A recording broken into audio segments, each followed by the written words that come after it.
इधर मोहम्मद शमी देश के लिए ग्राउंड पर लड़ रहे थे और उधर उनकी मां हॉस्पिटल की बेड पर अपनी सेहत के लिए लड़ रही थी।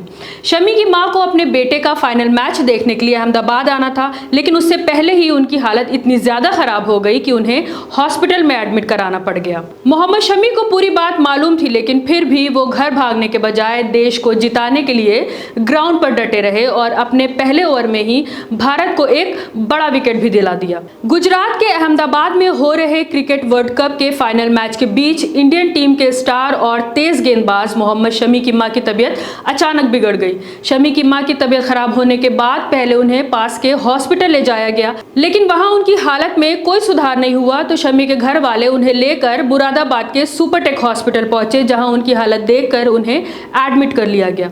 तेज बुखार, चक्कर और घबराहट की वजह से उनकी हालत बिगड़ गई थी, जिसकी वजह से उन्हें हॉस्पिटल में एडमिट करने की नौबत आ गई। लेकिन फिलहाल उनकी तबीयत ठीक है।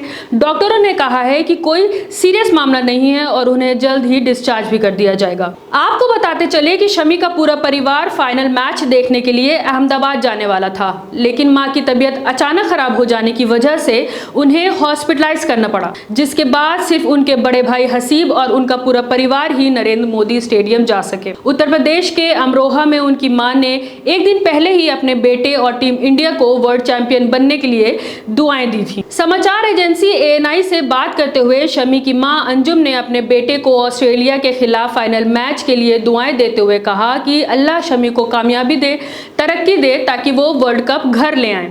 इस वीडियो को मैच के शुरू होने से कुछ घंटे पहले ही ANI एजेंसी ने माइक्रो ब्लॉगिंग साइट X पर शेयर किया था। वीडियो में वो कहती हुई दिख रही हैं कि शमी देश का नाम रोशन कर रहे हैं, अल्लाह उन्हें जिताकर खुशी के साथ घर वापस लाए।